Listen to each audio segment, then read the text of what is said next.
اللهم لبيك لبيك اللهم لبيك لبيك لا شريك لك لبيك لا شريك لك لبيك إن الحمد والنعمة والنعمة لك والملك لك والملك لا شريك لك لبيك اللهم لبيك لبيك اللهم لبيك لبيك لا شريك لك لبيك لا شريك لك لبيك إن الحمد والنعمة والنعمة لك والملك لك والملك لا شريك لك لبيك اللهم لبيك لبيك اللهم لبيك لبيك لا شريك لك لبيك لا شريك لك لبيك إن الحمد والنعمة والنعمة لك والملك لك والملك لا شريك لك. بسم الله الرحمن الرحيم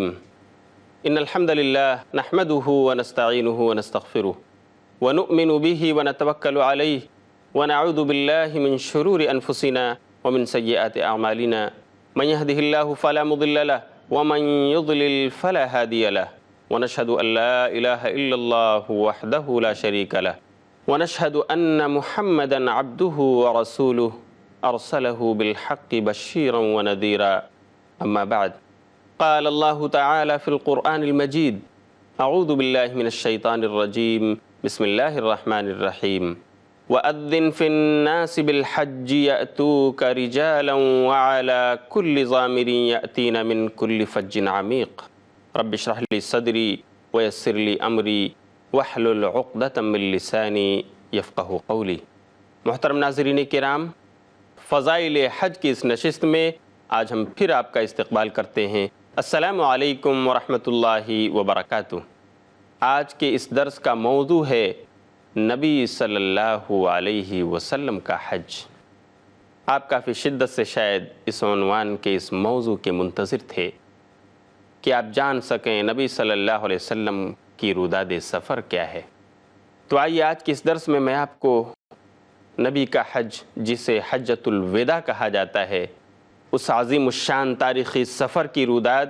صحابی رسول حضرت جابر رضی اللہ تعالیٰ عنہ کی زبانی میں آپ کو سناؤں۔ صحیح مسلم کتاب الحج باب حجۃ النبی حدیث نمبر 1218، اس میں حضرت جابر رضی اللہ تعالیٰ عنہ سے حجۃ الوداع کا تفصیلی بیان موجود ہے۔ جابر رضی اللہ تعالیٰ عنہ کہتے ہیں کہ نبی صلی اللہ علیہ وسلم نے ہجرت کے بعد مدینہ طیبہ میں 9 سال تک آپ نے حج ادا نہیں کیا۔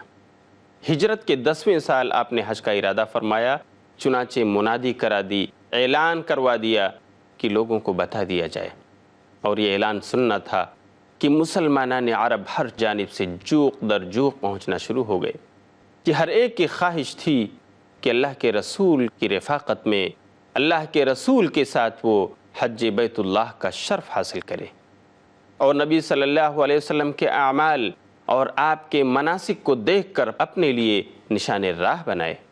چنانچہ لوگ جمع ہو گئے، سفر کی تیاری شروع ہو گئی۔ نبی صلی اللہ علیہ وسلم نے سنیچر کے روز،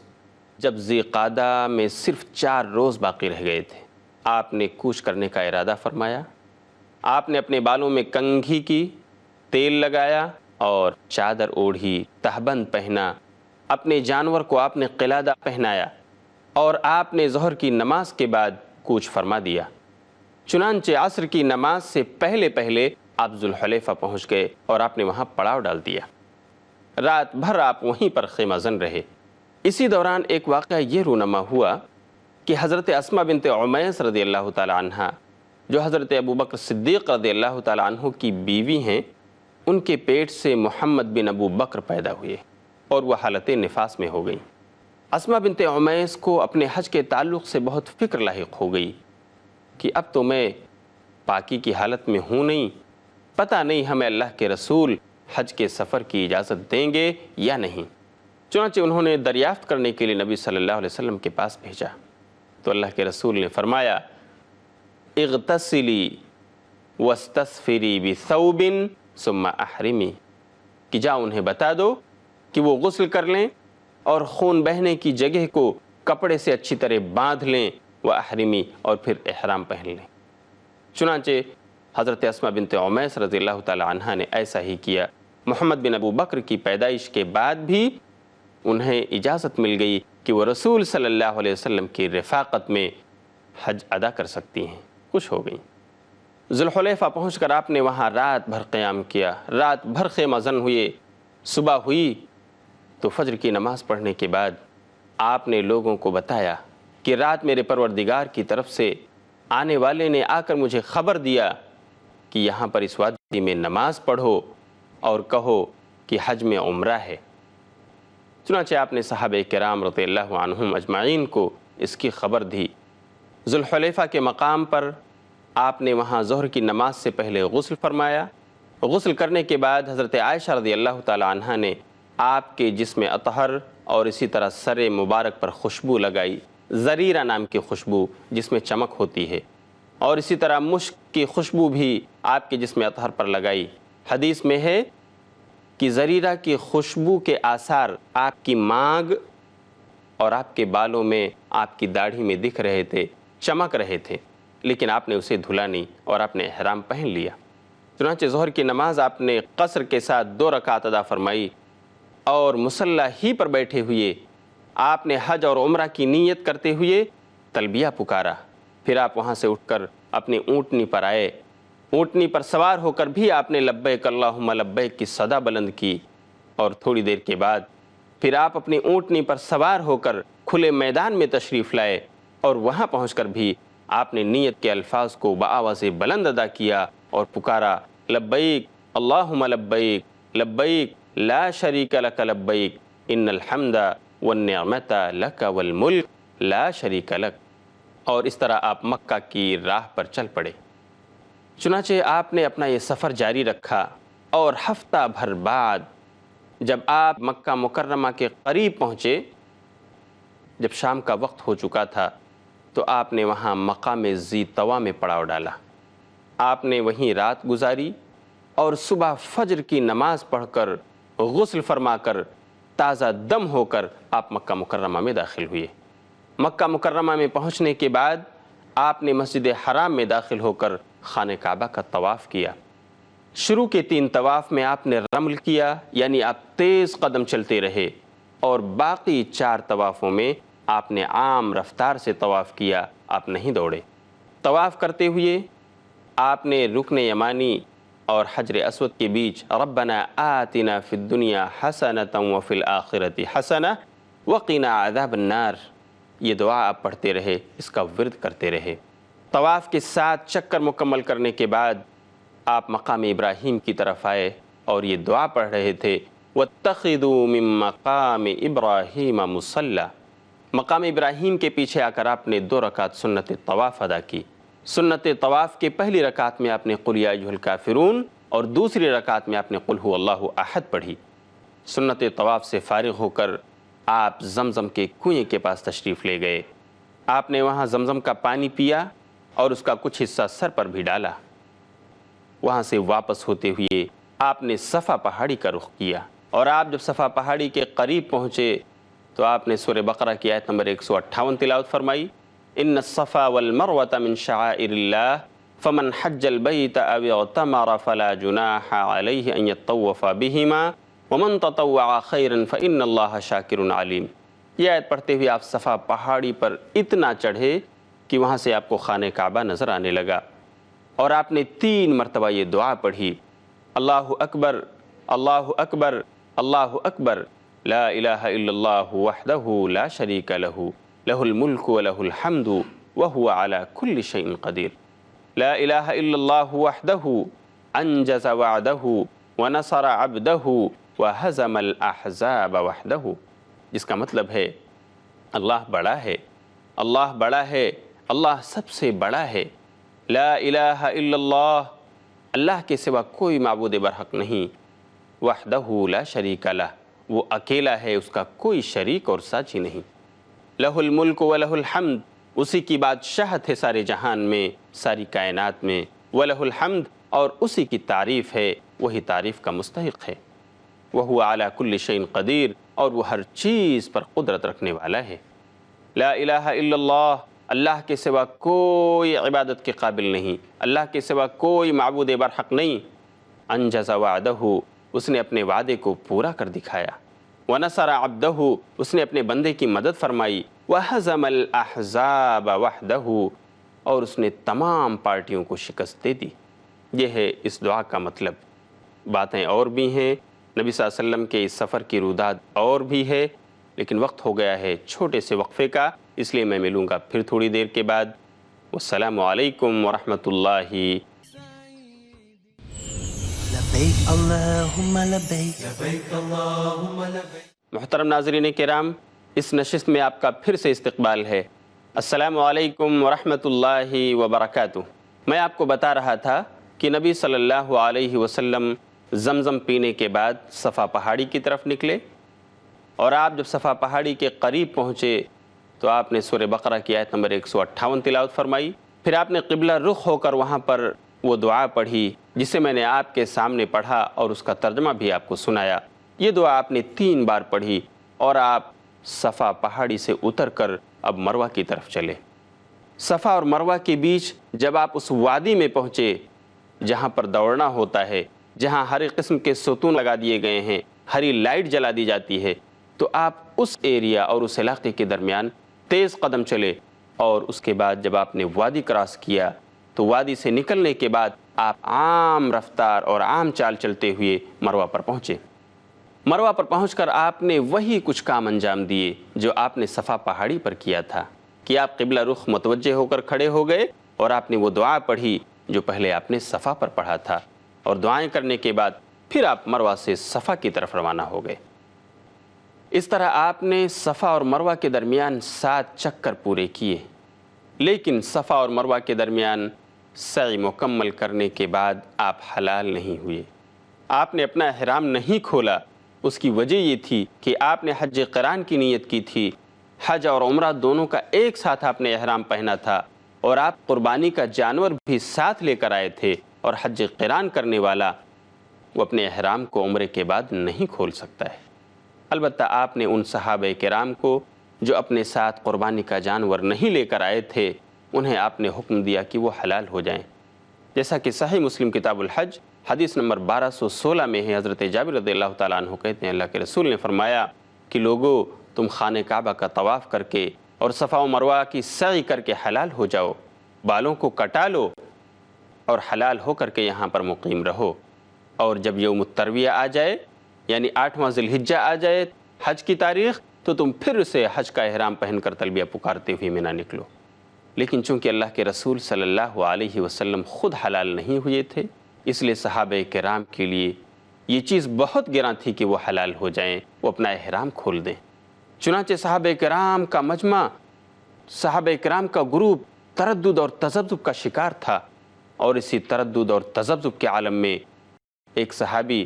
حضرت سراقہ بن مالک رضی اللہ تعالیٰ عنہ نے نبی صلی اللہ علیہ وسلم سے سوال بھی کر لیا کہ اللہ کے رسول، علی عامنا ھذا ام لابد،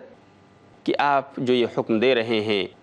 کہ تم حلال ہو جاؤ عمرہ کر کے، اور اس کے بعد حج کے زمانے میں 8 تاریخ کو حج کی نیت سے احرام پہننا اور حج کر لینا، تو کیا یہ حکم صرف اسی سال کے لیے خاص ہے یا ہمیشہ ہمیشہ ایسا ہے؟ تو اللہ کے رسول نے فرمایا بل لابد، بلکہ ہمیشہ ہمیش کے لیے حج میں عمرہ داخل ہو گیا۔ پھر آپ نے فرمایا کہ صحابہ کرام، تم جانتے ہو کہ میں تم میں سب سے زیادہ اللہ کا تقوی رکھنے والا ہوں، وَأَصْدَقُكُمْ، تم میں سب سے زیادہ سچا انسان ہوں، وَأَبَرُّكُمْ، اور تم میں سب سے زیادہ اللہ کا مطیع اور فرما بردار ہوں، اس کے ایک ایک حکم کو نافذ کرنے والا اور اس پر عمل کرنے والا ہوں۔ وَلَوْلَا ہدی، اگر میرے ساتھ یہ قربانی کا جانور نہ ہوتا، اگر میں قربانی کا جانور نہ لایا ہوتا، لَحَلَلْتُ كَمَا تَحِلُّونَ، تو میں بھی حلال ہو جاتا جیسا تم حلال ہو چکے ہو۔ وَلَوْ اسْتَقْبَلْتُ مِنْ أَمْرِ مَا اسْتَدْبَرْتُ، اور کاش مجھے اپنے معاملے کی وہ بات پہلے معلوم ہو گئی ہوتی جو مجھے بعد میں معلوم ہوئی، تو میں ہدی کا جانور ہی نہ لاتا۔ لم اسق الہدیہ، کیونکہ مجھے تو یہ وحی بعد میں ہوئی کہ حج میں عمرہ داخل ہے، اور اسی سفر میں ہم حج کے ساتھ عمرہ بھی کر سکتے ہیں اور بیچ میں حلال ہو سکتے ہیں۔ تو دیکھو، فحلو، جن لوگوں کے ساتھ قربانی کا جانور نہیں ہے، وہ اپنے گھروں سے قربانی کا جانور نہیں لے کر آئے ہیں، وہ حلال ہو جائیں، اپنا احرام کھول دیں، اور جب حج کی تاریخ آئے گی تو پھر سے وہ حج کا احرام پہنیں گے۔ یہ سننے کے بعد حضرت جابر رضی اللہ تعالیٰ عنہ کہتے ہیں، تمام صحابہ کرام انہوں نے سر تسلیم خم کر دیا، انہوں نے خانہ کعبہ کا طواف اور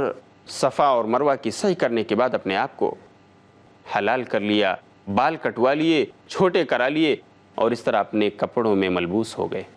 لیکن اسی درمیان ایک عجیب واقعہ رونما ہوا کہ حضرت علی رضی اللہ تعالیٰ عنہ جو نبی صلی اللہ علیہ وسلم کے داماد بھی تھے اور آپ کے چچا زاد بھائی بھی، ان کو اللہ کے رسول صلی اللہ علیہ وسلم نے ان دنوں یمن بھیجا تھا کہ جاؤ وہاں سے قربانی کے جانور لے کر آؤ۔ حضرت علی رضی اللہ تعالیٰ عنہ یمن گئے ہوئے تھے قربانی کے جانور خرید کر لانے کے لیے۔ ان کی بیوی حضرت فاطمہ رضی اللہ عنہا جو نبی صلی اللہ علیہ وسلم کی بیٹی ہیں، وہ اللہ کے رسول کے ساتھ، اللہ کے رسول نے جب صحابہ کرام کو حلال ہونے کا حکم دیا، تمام صحابیات بھی حلال ہوں گئی۔ چنانچہ حضرت فاطمہ رضی اللہ تعالی عنہا وہ بھی اپنے والد محترم نبی صلی اللہ علیہ وسلم کے حکم سے وہ بھی حلال ہو گئیں، اور انہوں نے اپنی آنکھوں میں سرما لگا لیا، رنگین کپڑے پہن لیے۔ حضرت علی جب یمن سے واپس آتے ہیں تو اپنی بیوی حضرت فاطمہ کو رنگین کپڑوں میں ملبوس دیکھ کر، اسی طرح آنکھوں میں سرما لگایا ہوا دیکھ کر وہ متعجب ہو جاتے ہیں، تعجب کرنے لگتے ہیں کہ فاطمہ یہ تم کیا کر رہی ہو؟ بلکہ حدیث میں ہے کہ غیظ و غضب کا اظہار بھی کرتے ہیں۔ حضرت فاطمہ جب اپنے شوہر نامدار حضرت علی رضی اللہ تعالیٰ عنہ کو غصہ کے عالم میں دیکھتی ہیں، غیظ و غضب کے عالم میں دیکھتی ہیں، تو کہتی ہیں ان ابی امرنی بہذا، میرے ابو نے مجھے یہ حکم دیا تھا اس لیے میں حلال ہوئی ہوں، میں نے اپنی مرضی سے کچھ نہیں کیا ہے۔ چنانچہ یہ جملہ سننے کے بعد حضرت علی رضی اللہ تعالیٰ عنہ نبی صلی اللہ علیہ وسلم کے پاس روانہ ہو جاتے ہیں تاکہ حقیقت حال دریافت کریں۔ اللہ کے رسول کے پاس پہنچ کر کہتے ہیں کہ اللہ کے رسول، فاطمہ تو حلال ہو گئی ہیں، انہوں نے رنگین کپڑے پہن لیے ہیں، سرما لگا لیا ہے آنکھوں کے اندر، یہ کیا ماجرا ہے؟ اور ان کا یہ کہنا ہے کہ میرے ابو نے کہا تھا کہ حلال ہو جاؤ اس لیے میں حلال ہوئی ہوں۔ چنانچہ اللہ کے رسول صلی اللہ علیہ وسلم سنتے ہیں تو کہتے ہیں صدقت صدقت، فاطمہ نے بالکل سچ کہا ہے۔ حضرت علی ذرا یہ بتاؤ کہ تم نے کیا نیت کی تھی حج پر آتے ہوئے؟ ماذا قلت اذا فرضت الحج، جب تم پر حج فرض ہوا تو تم نے آنے کے وقت کیا نیت کی تھی، کیا کہا تھا آپ نے؟ حضرت علی کہنے لگے کہ اللہ کے رسول، میں نے یہ نیت کیا تھا، ان الفاظ میں نیت کیا تھا، اللہم انی احل بما احل بہ رسولک، کہ اے اللہ میں اسی چیز کی نیت سے تلبیہ پکار رہا ہوں جس کی نیت تیرے رسول نے کی ہے۔ یہ سن کر نبی صلی اللہ علیہ وسلم نے فرمایا کہ علی فإن معی الہدی فلا تحل، دیکھو میں تو قربانی کا جانور لے کر آیا ہوں، میں مقرن ہوں، حج قران کی نیت میں نے کیا ہوا ہے، اس لیے میں حلال نہیں ہوا ہوں، اور تم نے وہی نیت کی ہے جو میری نیت ہے، اس لیے تم بھی حلال مت ہو۔ چنانچہ حضرت علی حلال نہیں ہوئے۔ محترم ناظرین کرام، یہاں پر میں آپ کو نبی صلی اللہ علیہ وسلم کے روداد سفر سے جو ایک خاص نقطہ ہم کو ملا ہے جو ہمارے لیے قابل عبرت ہے، میں اس طرف آپ کی توجہ مبذول کرانا چاہتا ہوں، جس سے ہم کو پتہ چلے گا کہ قول اور عمل کی تاثیر میں کتنا فرق ہوتا ہے۔ کہ نبی صلی اللہ علیہ وسلم نے صحابہ کرام کو احرام کھولنے کا حکم دیا، اور جب آپ حلال خود نہیں ہوئے تو صحابہ کرام پر کس قدر گراں گزرا، کس قدر لوگ آگے اور پیچھے ہو رہے تھے کہ اللہ کے رسول حلال نہیں ہوئے، ہم کیسے حلال ہو سکتے ہیں؟ حالانکہ اللہ کے رسول کا صریح حکم تھا کہ لوگو حلال ہو جاؤ، احرام کھول دو، سعی صفا مروہ اور بیت اللہ کا طواف کرنے کے بعد تمہیں حلال ہو جانا چاہیے۔ قول اور عمل کی تاثیر میں فرق ہوتا ہے، اسی لیے ایک داعی کو چاہیے کہ وہ اپنے دعوتی میدان میں قول کے ساتھ ساتھ عمل کا بھی کردار پیش کرے، یہ لوگوں کے لیے بہت ہی مؤثر ہوا کرتا ہے۔ اللہ کے رسول نے جو صحابہ کرام کو حکم دیا تھا یہ ان کے لیے شریعت کی حیثیت رکھتا ہے، لیکن اس کے باوجود چونکہ اللہ کے رسول کو انہوں نے دیکھا کہ آپ حلال نہیں ہوئے، حالانکہ آپ کا حلال نہ ہونا ہی بجا تھا، اس کے باوجود وہ تردد اور تذبذب کے شکار تھے۔ آئیے میں آپ کو ایک واقعہ سناؤں جس سے آپ کو بخوبی اندازہ ہو جائے گا کہ قول اور عمل کی تاثیر میں کتنا بڑا فرق ہوتا ہے۔ صلح حدیبیہ کا واقعہ آپ نے سنا ہوگا کہ نبی صلی اللہ علیہ وسلم صحابہ کرام کے ساتھ مکہ کے ارادے سے نکلے، ذوالحلیفہ کے مقام پر آپ نے اور آپ کے صحابہ کرام نے عمرہ کی نیت سے احرام پہنا اور تلبیہ پکارا، اور چلتے ہوئے جب آپ مقام حدیبیہ پر پہنچے جو مکہ سے قریب ہے تو وہاں کے مشرکین اور کفار نے آپ کو روک دیا اور کہا کہ ہم آپ کو طواف نہیں کرنے دیں گے۔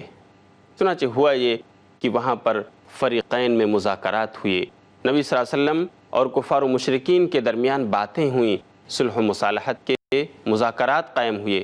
اس کا نتیجہ یہ نکلا کہ ایک صلح پر لوگوں نے اتفاق کر لیا۔ وہ صلح یہ تھی کہ اس سال مسلمان واپس چلے جائیں، وہ عمرہ نہیں کریں گے، اگلے سال واپس آ کر وہ اس عمرے کی قضا کریں گے، اس عمرے کو پورا کریں گے۔ صحابہ کرام کے لیے یہ حکم بہت گراں تھا۔ وہ لوگ بالکل جذبات میں تھے کہ ہم اتنی بڑی تعداد میں مدینہ سے چل کر کے آئے ہیں خانہ کعبہ کا طواف کرنے کے لیے، اور ہمیں چھیڑا جا رہا ہے، اور ہم اس قدر دبے انداز میں صلح کر رہے ہیں جبکہ ہم ان کو سبق سکھا سکتے ہیں۔ بہرحال نبی صلی اللہ علیہ وسلم نے صحابہ کرام کو سمجھایا اور کہا کہ دیکھو اب ہمیں اسی صلح پر عمل کرنا ہے، تو ہم اپنے اپنے جانوروں کو قربان کر دیتے ہیں اور حلال ہو جاتے ہیں۔ آپ نے صحابہ کرام کو حکم دے دیا کہ دیکھو تمہارے جانور قربان ہو گئے، اب تم اپنے اپنے سروں کو مڈا لو، چھلا لو اور اپنے احرام کھول دو۔ لیکن صحابہ کرام ہیں کہ وہ ٹکا ٹک تک رہے ہیں، وہ جذبات کے عالم میں ہیں کہ آخر ہم کیوں حلال ہو جائیں، آخر ہم کیوں احرام کھول دیں، ہم اتنا دب کر کے صلح کیوں کریں جبکہ ہم حق پر ہیں اور خانہ کعبہ کا طواف کرنے آئے۔ صحابہ کرام کو جب اس تردد کے عالم میں اللہ کے رسول نے دیکھا تو اپنی بیوی حضرت ام سلمہ رضی اللہ تعالی عنہ سے جا کے مشورہ کیا کہ ام سلمہ ذرا بتاؤ میں کیا کروں، میرے صحابہ جو میرے ایک ایک حکم پر، ایک ایک اشارے پر اپنی جانیں دینے کے لیے تیار رہتے ہیں، آج میں انہیں دیکھ رہا ہوں کہ جب میں انہیں احرام کھولنے کا، اپنے سر مڈانے کا حکم دے رہا ہوں کہ سر مڈا لو، چھلا لو اور حلال ہو جاؤ، احرام کھول دو، تو ان پر سناٹا چھایا ہوا ہے، کوئی اس کے لیے تیار نہیں۔ حضرت ام سلمہ رضی اللہ عنہ نے مشورہ دیا کہ اللہ کے رسول یقیناً وہ جذبات کے عالم میں ہیں، تو آپ ایسا کرو، آپ کسی کو حکم مت دو، آپ جاؤ اور سب سے پہلے اپنا سر آپ مڈا لو اور اپنا احرام کھول دو، انشاءاللہ سارے کے سارے لوگ ایسا کریں گے۔ حضرت ام سلمہ رضی اللہ تعالی عنہ کا مشورہ بہت ہی اچھا مشورہ تھا، اللہ کے رسول کو سمجھ میں آیا اور آپ نے کہا ٹھیک ہے ام سلمہ میں ایسا ہی کروں گا، اور آپ گئے، آپ نے اپنے سر کو چھلایا، احرام کھولا۔ یہ دیکھنا تھا کہ سارے صحابہ کرام ایک دوسرے کا سر موڑنے لگے، چھیلنے لگے اور احرام کھولنا شروع کر دیا۔ پیارے ناظرین کرام، یہ واقعہ ہمارے لیے درس عبرت ہے کہ اگر ہم دعوتی فیلڈ میں کام کر رہے ہیں، ہم داعی دین ہیں، تو ہمیں قول کے ساتھ عمل کے کردار کا بھی مالک ہونا چاہیے، اور اگر ہمیں کبھی ایسی ضرورت پیش آ جائے کہ ہم اپنے قول سے لوگوں کو قائل کرنا چاہتے ہوں، تو وہاں پر ہمیں اپنے عمل کا تضاد نہ نظر آئے، ایسا نہ ہو کہ سامنے والا مدعو ہم پر یہ اعتراض کر بیٹھے کہ آپ قول کے داعی تو ہیں لیکن آپ کے یہاں عمل نہیں۔ اس لیے میں اس ایپیسوڈ کے اخیر میں دعا کروں گا کہ اللہ رب العالمین ہمیں نبی صلی اللہ علیہ وسلم کے حج کے طریقے کے مطابق اپنے اعمال حج ادا کرنے کی توفیق عطا فرمائے، اور ہمیں قول کے ساتھ عمل کا بھی حامل بنائے۔ انشاءاللہ اگلے درس میں پھر ملاقات ہوگی۔ آپ دیکھتے رہیے فضائل حج۔ وآخر دعوانا ان الحمدللہ رب العالمین، والسلام علیکم ورحمۃ اللہ وبرکاتہ۔ لبيك اللهم لبيك لبيك اللهم لبيك لبيك لا شريك لك لبيك لا شريك لك لبيك إن الحمد والنعمة والنعمة لك والملك لك والملك لا شريك لك لبيك اللهم لبيك